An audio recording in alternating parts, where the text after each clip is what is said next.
혹시 내 금융자산이 얼마나 되는지 알고 계십니까? 금융자산은 현금성 자산을 말하는데요. 당장 현금으로 사용할 수 있는 자산을 뜻합니다. 대표적인 금융자산으로는 예금, 적금, 주식, 채권, 보험, 그리고 전세와 월세 보증금이죠. 마음만 먹으면 바로 사용할 수 있는 돈이라고 할 수 있습니다. 그런데 우리나라는 여러분도 알다시피 부동산 자산의 비중이 월등히 높습니다. 하지만 전문가들은 이구동성으로 부동산 자산이 나의 노후를 담보할 것이라고 믿지 마라. 오히려 금융자산을 믿으라고 말합니다. 특히 노후에는 더 그렇죠.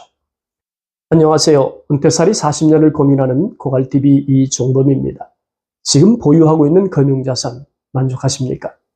조선일보 왕개미 연구소에서 NH투자증권 100세 연구소에 의뢰해서 얻은 자료에 따르면 최상층 금융자산을 보면 20대 2억 7,700만 원, 30대 4억 3,900만 원, 40대 5억 7,200만 원, 50대 5억 8,900만 원, 60대 4억 7,500만 원, 70대 2억 3,900만 원이었어요. 어떻습니까? 최상층 금융자산에 비추어 볼 때 현재 내가 보유 중인 금융자산은 몇 퍼센트 수준에 해당할까요? 이런 자료를 보다 보면 내가 인생을 헛살았나 싶은 생각이 들곤 합니다. 솔직히 말씀을 드리면 남들 돈 벌 때 나는 뭐 했지 하는 자괴감이 느껴질 때도 있어요. 저도 60대거든요. 그런데 60대 최상층 금융자산이 자그마치 4억 7,500만 원이랍니다. 헛웃음만 나옵니다. 자가주택은 부동산 자산이기 때문에 금융자산으로 분류되진 않죠. 그러니까 자가주택 보유자는 주택 가격을 뺀 금융자산만 계산하면 될 겁니다. 60대로서 5억짜리 자가주택을 보유하고 있다면 금융자산 포함해서 10억 자산을 가지고 있다고 볼 수 있죠.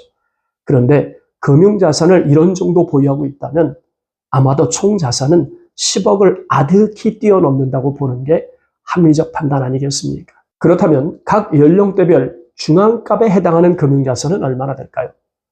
2인 이상 가구의 경우 30대 8,583만 원, 40대 8,020만 원, 50대 8,612만 원, 60대 6,910만 원, 70대 3,610만 원에 불과합니다.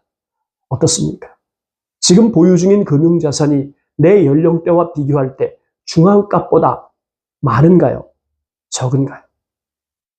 최상급 상위 4%에 해당하는 금융자산과 비교하면 한숨이 나오는 게 대부분이죠.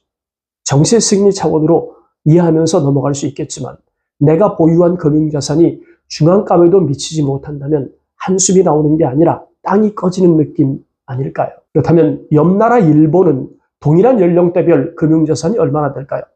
동자료를 살펴보면 1N을 8.66원으로 계산할 경우 2인 이상 30대 1299만 원, 중앙값을 얘기하는 겁니다. 40대 1905만 원, 50대 2598만 원, 60대와 70대는 6062만 원으로 집계가 됐어요. 그렇다면 한국과 일본의 연령별 금융자산 보유액을 비교해 보겠습니다. 결론부터 말하면 60대 이전에는 일본의 금융자산 중앙값이 훨씬 적은 것을 알 수 있습니다. 하지만 70대 그 이후의 금융자산 값은 우리나라보다 훨씬 높은 것으로 나타났죠. 먼저 고령화를 경험한 일본의 70대 이상 노년층은 장수의 저주를 피하는 방법으로 마르지 않는 현금 파이프라인을 더 중요하게 여긴다고 해석할 수 있을 듯합니다. 장수의 저주, 오래 사는 것이 행복이면 좋겠는데 오히려 저주라는 표현이 훨씬 더 와닿는 이유가 뭘까요?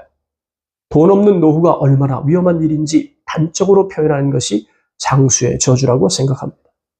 그 때문인지 모르겠지만 은퇴를 연구하는 분들은 일하는 노후가 매우 중요한 선택임을 강조하죠. 가령 매월 100만 원의 고정소득이 발생한다면 3% 예금 세후 기준으로 약 4억 7,500만 원을 예금한 효과가 있다고 볼 수 있습니다. 월 200만 원의 직업소득이 발생한다면 9억 5천만 원을 은행에 예치하고 이자를 받는 것과 같다고 볼 수 있죠. 물론 현금으로 5억에서 10억 예치되어 있다면 베스트죠. 하지만 현실적으로는 꿈 같은 이야기인 만큼 5억 또는 10억의 금융자산 예치 효과를 직업소득으로 대신하는 차원에서 이해를 부탁합니다. 퇴직 후 재취업으로 발생시킨 직업소득 100만 원의 가치는 결코 작지 않죠. 물론 더 많으면 금상첨화입니다. 금융자산은 턱없이 부족한데 은퇴 후 일하는 것을 기피하거나 포기한다면 몇 가지 예측이 가능합니다. 부모님에게 물려받은 상속재산이 많거나 그도 아니면 보유한 주택의 가격이 좋아서 연금으로 전환할 경우에 상당한 주택연금이 발생하는 경우겠죠. 그도 아니라면 자식들이 부유해서 부모의 노후를 책임질 만큼 경제적 지원을 아끼지 않을 만큼 넉넉하다면 금융자산이 부족해도 문제될 건 없습니다. 그렇다면 이런 질문이 가능할 것 같습니다. 여러분, 상속재산 많이 받으셨습니까? 보유주택 가격이 좋아서 연금으로 전환하면 노후 생활이 문제되지 않을 만큼 연금이 나올 수 있습니까? 3층 연금 소득이 아주 많이 준비되어 있나요? 그도 아니면 자식들이 부유해서 도움을 받을 수 있습니까? 만약에 네 가지 질문에 예스라고 답할 수 없다면 부족한 노후 생활 자금을 어떻게 조달할 수 있을까요? 보유 중인 금융자산은 턱없이 부족하고 더하여 전세, 월세 살기 때문에 연금으로 사용할 수도 없고 자식들도 어려워서 부모를 경제적으로 도울 수 없는 상황에 노출되어 있고 국민연금도 쥐꼬리만큼 받는 구조라면 노후 돌파구는 딱 하나뿐입니다. 싫든 좋든 일하는 노후가 답이죠. 제가 일하는 노후가 답이란 말을 달고 살아서 그럴까요? 주변 사람들이 저에게 하는 말이 있어요. 그걸 누가 모르냐? 써주는 곳이 있어야 일하지. 라고 말하는 분이 많더군요. 그러면 제가 이런 질문을 재차 드립니다. 얼마의 소득을 원하시는데요? 그거야 많이 받으면 좋지. 그러니까 얼마요? 적어도 200만 원은 받아야 하지 않겠어? 200만 원. 여러분 어떻게 생각하십니까? 200만 원이 적은 돈일까요? 은퇴 후 200만 원의 고정소득은 엄청 많이 받는 소득이라고 저는 생각합니다. 물론 생각에 따라서 다른 해석이 가능하겠죠. 그럼에도 불구하고 은퇴 후 고정소득 200만 원은 어마무시한 소득이라고 생각을 합니다. 은퇴 후 일자리의 특징은 여러분도 알다시피 정규직보다는 비정규직이 대부분입니다. 적은 급여를 받죠. 어디 그뿐입니까? 근무 기간도 불규칙해서 예측하고 예상하기가 어려워요. 한마디로 정의하면 양질의 일자리가 아니란 뜻이죠.